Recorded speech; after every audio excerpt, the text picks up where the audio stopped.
한 해 평균 아동학대로 사망하는 아이들이 무려 38명이나 됩니다. 이번에는 초등학교 5학년 남자아이가 멍투성이로 숨진 채 발견됐는데요. 아이를 학대한 계모와 친부가 경찰에 구속됐는데 이 부부는 아이를 학교에 보내지 않았고 아이가 죽기 전까지 학대 사실을 아무도 몰랐습니다. 네, 계속되는 아동학대 사망 사건 막을 길은 없는 걸까요? 아동 인권 전문 곽지연 변호사와 이야기 나눠보겠습니다. 어서 오십시오. 네, 굉장히 일어나지 말아야 될 안타까운 아동학대 사망 사건이 또 발생을 했습니다. 이번에는 12살 초등학생 아들을 학대한 계모 그리고 친부가 구속이 됐는데 어떤 사건이었는지 정리를 해주시죠. 이 아이가 당시에 이제 12살입니다. 네. 현재 나이가. 근데 당시에 그 사건이 발생했을 당시에 온 몸에 멍투성이었고요. 그리고 보통 12살 같은 경우에는 평균 몸무게가 한 45kg 네. 정도 된다고 해요. 근데 이 아이는 고작 30kg밖에 안 되는 굉장히 왜소한 그런 상태였고, 그리고 심지어 이제 그 친모가 7살경에 사다 준 내복을 여전히 지금까지도 입고 있었던 그런 상황이라고 합니다. 네. 굉장히 참혹한 상태로 범죄가 발생을 한 것이죠. 네, 더 화가 나는 부분이 이 부부가 경찰 초기 당시에 조사 당시에 학대 사실을 전면 부인을 했거든요. 어떤 진술을 했습니까? 일단은 당시 처음 발견돼서 조사를 받을 때는 둘 다 혐의를 전면적으로 네. 부인을 했었고요. 친부 같은 경우에는 어느 정도 이제 아내가 학대하는 것은 알았지만 나와는 상관없는 일이다. 지금 이렇게 나오고 있고 그 계모 같은 경우에는 지금 학대 사실 자체에 대해서는 인정은 하고 있는 그런 상태입니다. 그래서 아동 학대와 관련해서 이 계모에 대해서는 그 아동학대 살해 그 치사죄가 지금 혐의로 적용이 되어 있고 친부에 대해서는 단순 상습 아동학대로 지금 혐의가 적용되어 있는 그런 상태입니다. 네, 경찰은 지금 휴대전화, 포렌식 등 계속해서 학대 정황을 포착하고 이제 입증할 그 증거 자료를 확보하고 있는 상황인데 앞서도 좀 말씀을 해주셨습니다. 아동 학대와 관련된 혐의가 적용이 될지 아니면은 살인죄 적용도 가능할지 이 부분도 궁금하거든요. 살인죄를 적용하기 위해서는 예. 그 명백한 살인의 고의를 입증하는 것이 굉장히 어렵습니다.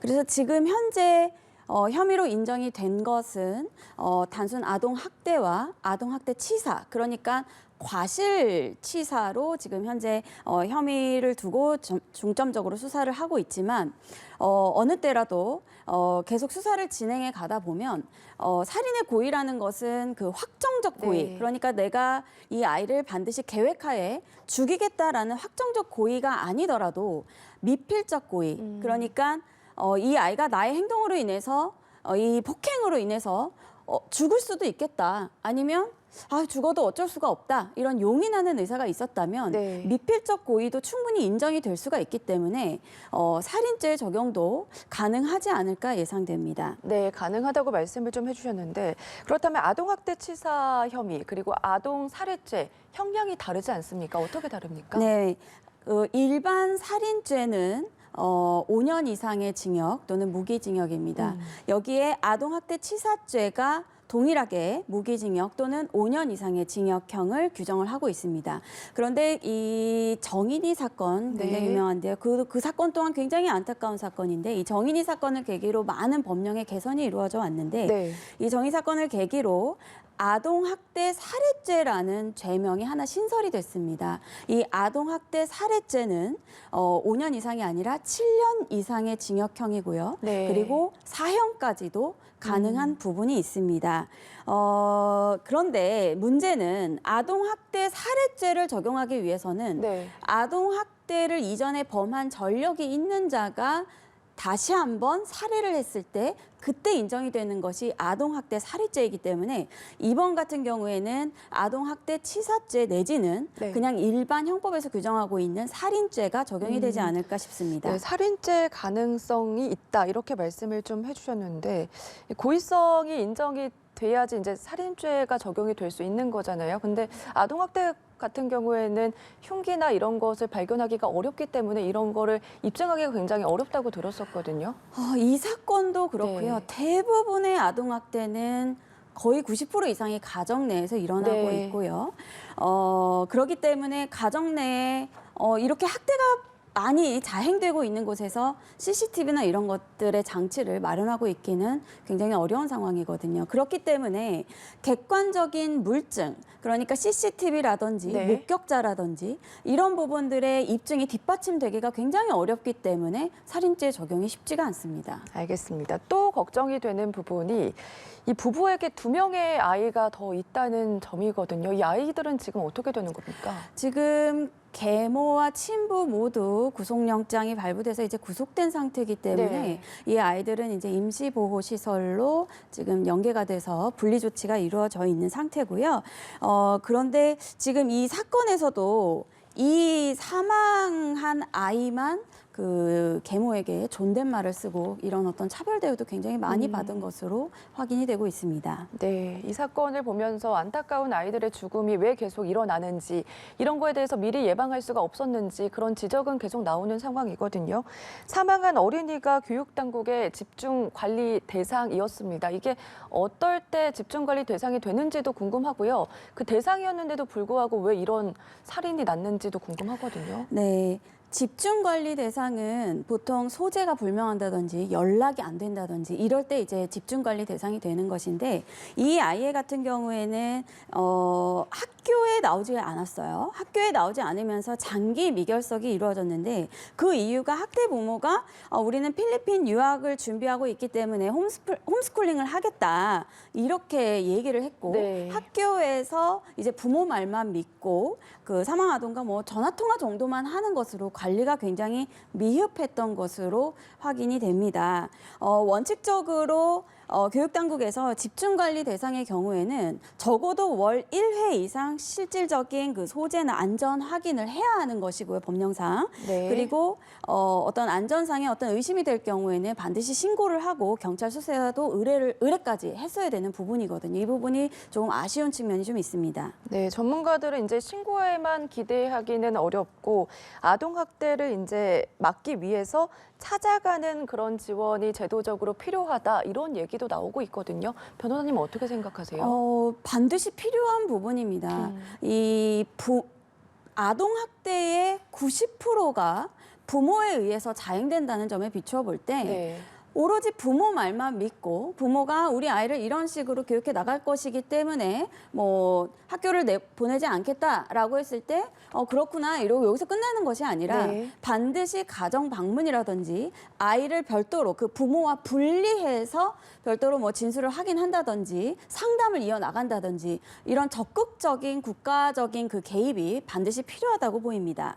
네, 저희가 지난번에도 3살 아이가 방치돼서 사망한 사고도 전해드렸었는데 지금 아동 학대와 관련해서 아이들이 사망하는 그런 비중이 계속해서 높아지고 있거든요. 지금 현황은 또 어떻습니까? 아동 학대로 인해서 사망한 사건은 이제 2017년부터 통계 자료를 확인해 보면 네. 약 38명에서 2020년에 기하급수적으로 늘어납니다. 그래서 한 42, 43 이렇게 지속적으로 40명대를 유지하고 있고요. 그뿐만 아니라 아동학대 의심 사례는 한 17년 때부터 굉장히 증가했는데 그때부터도 현재까지 약 3만 명에서 작년 같은 경우에는 5만 명 이상으로 아동학대 의심 사례 신고 건수도 상당히 지속적으로 늘고 있는 상황입니다. 근데 여기에는 실제 아동학대 발생 건수도 많지만 네. 그만큼 우리 국민들의 관심도 많아졌다 이렇게 볼 수가 있겠습니다. 네, 조금 전에 저희가 홈스쿨링과 관련해서 제도적인 지적도 얘기를 좀 했었는데 지금 현재 초등학교, 중학교까지는 의무 교육 대상자잖아요. 그렇기 때문에 부모가 홈스쿨링을 이유로 이제 학교에 보내지 않겠다. 이렇게 했을 때 뭐 처벌이나 뭐 이런 것들은 없습니까? 홈스쿨링은 명백히 아셔야 될 것이 네. 불법입니다. 그런데 암묵적으로 많이들 홈스쿨링이 일어나는 경우를 이제 주변에서 확인할 수도 있기 때문에 이 부분이 뭐 적법한 사례가 아닌가라고 생각하실 수도 있겠지만 이것은 명백한 불법이고요. 이 홈스쿨링으로 인해서 장기 그 미결석, 네. 그러니까 결석이 이루어지는 경우에는 과태료 100만 원 정도에 처해질 수가 있습니다. 우리나라는 헌법에서 국민의 의무를 규정하고 있는데 그중에 굉장히 중요한 부분이 부모의 자녀에 대한 교육을 시킬 의무입니다. 그렇기 때문에 초등학교, 중학교까지는 반드시 의무 교육이고 이를 이행하지 않았을 때는 과태료 처분에 처해질 수 있다라는 점을 명심하셔야 되시겠습니다. 네. 아동학대 의심 신고가 많이 늘어났다, 사회적인 관심도 많이 높아졌다 이런 좀 말씀을 해주셨는데 문제가 지금 아동학대를 받고 나서 그 아동이 다시 원 가정으로 돌아가는 경우가 80% 이상이라고 좀 들었습니다. 문제가 가정 안에 있는 거잖아요. 이렇게 됐을 때는 피해자와 가해자, 그러니까 아동학대를 받은 아동과 그 부모가 분리가 돼야 되는데 이게 되지 않는 거잖아요. 이 부분은 어떻게 보세요? 이 부분도 이제 그 정인 사건을 계기로 법 개정으로 분리 자체는 취할 수 있는 근거 규정은 마련이 되었습니다. 그러니까 신고가 들어왔을 때 네. 수사기관이 확인을 해보고 학대가 확인이 되고 그리고 재학대의 위험이 충분히 있고 지금 현재 급박하고 현저한 사유가 있다면 분리 조치를 취할 수가 있는데 그것 또한 72시간을 넘길 수는 3일 이상을 넘길 수는 없는 실정이고요. 근데 여기에도 굉장히 엄격해요. 지금 제가 말씀드렸다시피 단순히 학대를 확인했고 학대 사실이 발생했다라는 걸 눈으로 목격을 했음에도 불구하고 재학대의 위험이나 급박하고 현저한 사유가 있다라는 이런 엄격한 조건까지 필요하기 때문에 네. 사실상 분리 조치까지 이루어지는 것이 굉장히 어렵다고 보셔도 되실 것 같습니다. 네, 분리 조치가 어렵다고 말씀을 해주셨는데 어쨌든 이제 사고가 일어나고 나서 이것도 보니까 재학대 사례도 빈번하다 이런 내용도 있거든요. 그 이후에 어떤 교육이나 처벌 강화나 이런 게 좀 필요할 것 같은데 이 부분은 어떻게 좀 바뀌어야 된다 생각하세요? 지금 이 사건 같은 경우에도요. 계모, 친부 모두 이 아이에 대해서 훈육 목적이었지 네. 이 아이에 대한 어떤 훈육이 학대라고는 전혀 인식하지 못했다라고 보고 있거든요. 마찬가지로 대부분의 아동학대가 학대를 자행하고도 난 이게 학대인지 몰랐다. 단순히 훈육이었다라는 인식이 굉장히 큰 문제입니다. 그렇기 때문에 아동에 대한 신체적 폭행 내지는 모욕적인 언사, 명예를 훼손하는 발언 등은 반드시 학대다라는 사실에 대한 인식의 개선이 굉장히 중요할 것 같습니다. 네. 앞서서도 좀 말씀을 해주셨는데 2020년에 정인이 사건 아마 모두 기억하실 겁니다. 이 사건을 계기로 처벌도 조금 더 강화가 됐고 아동학대 사례제가 신설이 됐거든요. 변호사님이 보시기에 요즘에 아동학대 많이 일어나고 있지 않습니까? 재판부에서 바라보는 시각은 어떤가요? 이전보다는 굉장히 아동학대를 대하는 그 시선이나 경향 자체가 굉장히 엄중해졌다고는 생각이 듭니다. 그렇지만 법원으로 오기 이전 단계인 사실 이게 법원으로 사건이 넘어오려면 수사기관에서 이것이 아동학대라고 인정이 돼야 되고 혐의 인정이 돼서 검사가 이제 이 기소를 해야지만 법원으로 넘어오는 거거든요. 그런데 실제 일선 그 현직 수사 단계에서는 오히려 그 저희가 이제 그 조사한 자료에 의하면 네. 법원보다도 수사기관이 오히려 학대 인지 감수성이 굉장히 낮아요. 그러니까 충분히 법원에서는 학대로 볼 수 있는 사정에 대해서도 이미 수사기관에서 이것은 학대가 아니다라고 무혐의 판정도 많이 나오기 때문에 아예 법원으로 넘어가지 못하는 사건들이 굉장히 많다. 이 점이 굉장히 안타깝고요. 네. 법원에서도 이제 그 말씀하신 대로 아동학대 사례제가 신설이 되고 양형 기준도 개선이 되면서 이전보다는 굉장히 좀 더 중하게 처벌을 하고 있는 추세이긴 하지만 아직도 국민의 법감정이나 어떤 인식에 비추어 봤을 때는 네. 조금 더 많이 발전을 해야 되지 않나 이렇게 생각이 듭니다. 네, 수사기관에서 오히려 무혐의 처벌을 내리는 경우가 많다 이런 말씀을 해주셨잖아요. 그만큼 입증하기가 모호하기 때문이다 이렇게 봐야 돼요? 입증하기가 모호하다라는 측면도 있겠지만 사실 저는 네. 학대 인지 감수성 그러니까 특히 정서적 학대만 있는 경우에는 독자적인 학대로 인정되는 경우가 거의 없다고 보셔도 되실 것 같거든요. 그러니까 반드시 신체적 학대, 어떤 외상이 발생하거나 지금 이 사건 같이 극단적으로 아이가 사망하는 결과까지 네. 발생을 했을 때에서야 이것을 학대라는 시선으로 보게 된다는 것이죠. 그 부분이 가장 큰 문제라고 보고요. 단순히 아이에 대한 체벌이라든지 아니면 모욕적인 언사, 이런 정서적 학대에 대해서도 명백히 아동학대다. 이런 어떤 학대 인지 감수성의 인식의 변화가 굉장히 중요합니다. 네, 학대 인지 감수성이 더 높아져야 된다 이런 말씀을 좀 해주셨는데 어쨌든 처벌은 강화되고 있지만 우리가 그 부모 등을 이제 살해하는 존속 살해는 가중 처벌이 있는데 아동과 관련한 그런 비속 살해는 가중 처벌 규정이 없거든요. 이거는 왜 그런지도 좀 궁금하거든요.